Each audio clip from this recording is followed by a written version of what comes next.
ये सरकार ऐसी है जो सवालों के जवाब नहीं देना चाहती। ये सरकार पूरी तरीके से तानाशाही पे उतरी हुई है, सभी लोग देख रहे हैं। कोई नेता विधायक जो है मोदी जी से प्रश्न नहीं पूछ सकता।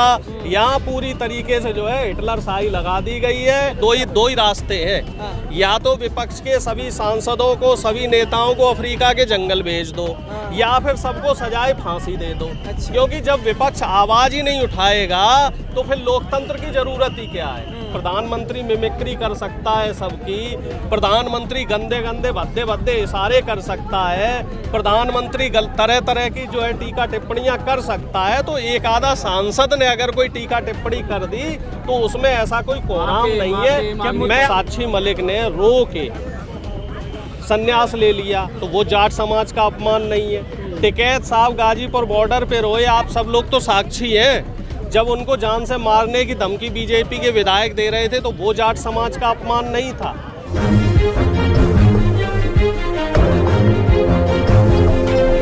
दिल्ली में जंतर मंतर पर इस वक्त मैं मौजूद हूं और जिस तरह से पार्लियामेंट से विपक्ष के 141 सांसदों को जो निलंबित कर दिया गया है, उसके बाद से कांग्रेस जो है संसद से लेकर सड़क तक सत्ता पक्ष को, मोदी सरकार को घेरने की कवायद में लगी हुई है। आज दिल्ली में जंतर मंतर पर एक बड़े प्रोटेस्ट की कॉल दी गई थी। मेरे साथ में कांग्रेस नेता डॉक्टर अरुणेश यादव जी हैं। सर, कैसे देखते हैं इस पूरे घटनाक्रम को जो पार्लियामेंट में हुआ और आज आप लोग जो है यहाँ जंतर मंतर पर भी इकट्ठे हुए हैं? देखो साहब, देखने सुनने वाला तो इसमें कुछ है नहीं, सारी चीज़ें क्लियर है, आपके सामने है कि किस तरीके से सवाल करने वाले लोगों को कटघरे पे लिया जाता है, उनकी आवाज़ को दबाने की कोशिश की जाती है। सवाल किया जा रहा है लोकतंत्र के चीरहरण को लेके कि साहब, सिंपल सा सवाल था कि साहब संसद के अंदर जो हमला है वो हुआ तो हुआ कैसे।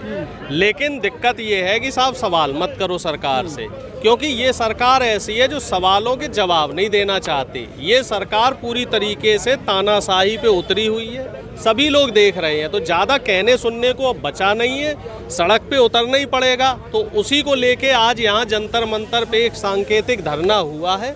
सरकार को सिर्फ एक संदेश दिया गया है कि साहब अब भी समय है, हमारी बात सुन लीजिए, जनता की बात सुन लीजिए। नहीं सुनेंगे तो आगे जो और रास्ते हैं, सड़क पे उतरने के जो रास्ते हैं, जाम करने के, सड़कों को जाम करने के जो रास्ते हैं, तो तमाम रास्ते हैं, तो उन रास्तों की तरफ हमें बढ़ना पड़ेगा।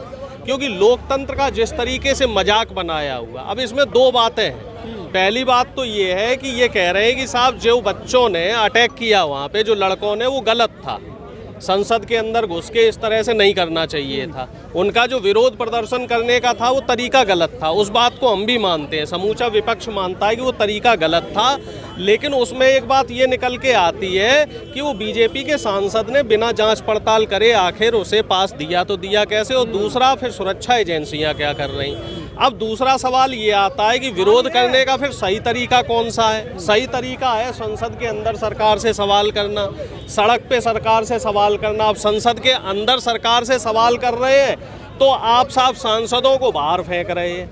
अब बाहर जब वो सांसद हंसी मजाक कर रहे हैं तो साहब आपने हंसी मजाक करने पे भी पाबंदी लगा दी है। तो इस तरह की जो तानाशाही है, जाट समाज का अपमान कर दिया भाई, जाट समाज का अपमान किया और जाट समाज को ही नहीं पता। जाट समाज के जो बड़े बड़े सोशल एक्टिविस्ट हैं और नेता हैं वो भी कल बड़े भौचक्के थे और ये कह रहे थे कि साहब जाट समाज का अपमान हो गया और हमें ही नहीं पता। कल साक्षी मलिक ने, आप ये देखिए, कल हमारी जो पहलवान बेटी है साक्षी मलिक ने रो के संन्यास ले लिया तो वो जाट समाज का अपमान नहीं है। टिकैत साहब गाजीपुर बॉर्डर पे रोए, आप सब लोग तो साक्षी हैं। जब उनको जान से मारने की धमकी बीजेपी के विधायक दे रहे थे तो वो जाट समाज का अपमान नहीं था। जब सतपाल मलिक जी कह रहे हैं कि साहब मेरी जान को खतरा है मोदी जी से, तो वो जाट समाज का अपमान नहीं है। जयंत चौधरी जी, जो चौधरी चरण सिंह की विरासत को संभाल रहे हैं, उनको पुलिस से लाठी मारी गई तो वो जाट समाज का अपमान नहीं था। सिर्फ उपराष्ट्रपति जी की मिमिक्री कर देने भर से, सिर्फ वो भी एक थोड़ा सा माहौल को हल्का करने के लिए, क्योंकि माहौल संसद का इस समय बड़ा तनावग्रस्त हो गया है। तो हमें ये नहीं समझ में आता कि ऐसी कौन सी आफत आ गई। और ये हमारे देश की लोकतंत्र की प्रक्रिया है और परंपरा है। कोई ऐसा नहीं कि पहली बार किसी नेता का मजाक बनाया हो इस तरीके से जो मिमिक्री आर्टिस्ट हैं वो तो तमाम नेताओं की मिमिक्री करते हैं और बाकायदा उन नेताओं के सामने करते हैं। दूसरी बात इसमें ये है, दूसरी बात जो मैं आपको कह रहा हूँ बड़ी महत्वपूर्ण, कि एक व्यक्ति किसी समाज का जो है वो ठेकेदार नहीं हो सकता। वो व्यक्ति कहाँ था जब पहलवान आंदोलन कर रहे थे और उसमें से 80% जो पहलवान थे वो जाट समुदाय के थे। और जब उनको, सुन लीजिए मेरी बात भी पहले सुन लीजिए, और जब उन बेटियों को यहाँ दिल्ली की पुलिस रौंद रही थी तब वो कहाँ थे? तब उनकी तरफ से कोई टिप्पणी नहीं आई। उन बेटियों से ब्रजभूषण शरण सिंह ने उन बेटियों के साथ बदतमीजी की, तब वो जाट समाज के जो स्वघोषित ठेकेदार हैं हमारे धनगढ़ साहब आदरणीय, वो कहाँ गायब हो गए थे? जब तमाम किसानों के साथ हत्याएं हुई किसानों की, उसमें से 800 से ज़्यादा किसानों की हत्याएं हुई, 13 महीने किसान बॉर्डर पे पड़े रहे सर्दी गर्मी बरसात में, तब वो जाटों के मसीहा नहीं दिखाई दिए।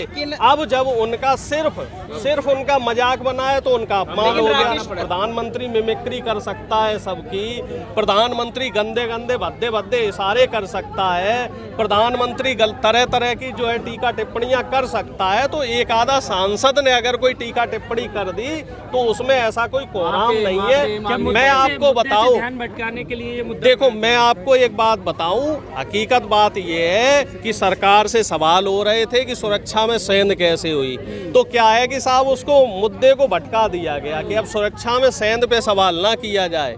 जो राजस्थान में सिलेंडर 450 रुपये देने का इनने वादा किया था और जिसे इन्होंने राज्यसभा में मना कर दिया कि वो हम नहीं दे सकते, अब उससे पे विपक्ष सवाल कर रहा है, तो वो सवाल ना हो जाए, तो इस वजह से जाट और जाट वाला ये मुद्दा लेके आ गए। और मुझे ऐसा लगता है कि ये कोई मुद्दा नहीं है। दो ही रास्ते हैं, या तो विपक्ष के सभी सांसदों को, सभी नेताओं को अफ्रीका के जंगल भेज दो, या फिर सबको सजाए फांसी दे दो। क्योंकि जब विपक्ष आवाज ही नहीं उठाएगा तो फिर लोकतंत्र की जरूरत ही क्या है? दो ऑप्शन हमने बता दिए और आप लोगों से निवेदन है कि आप लोग इस बात को जो है मोदी जी तक पहुंचा दीजिए। करीब में है और इतने बड़े पैमाने पर सांसदों पर जो कार्रवाई हुई है, तो क्या लगता है आने वाले चुनाव पर इसका असर पड़ेगा? साफ है, जनता देख रही है कि विपक्ष की आवाज को कैसे दबाया जा रहा है। विपक्ष सवाल नहीं कर सकता साहब इनसे। अब यहाँ पे भी देखो प्रोटेस्ट चल रहा है, पुलिस वाले पीछे से सीटी मार रहे हैं, कह रहे हैं साहब अब यहाँ पे विरोध प्रदर्शन मत करो, यहाँ से भागो। हाँ, सब कुछ, सब समय सीमा है, सारी समय सीमा विपक्ष के लिए ही है। लोकतंत्र और तानाशाही में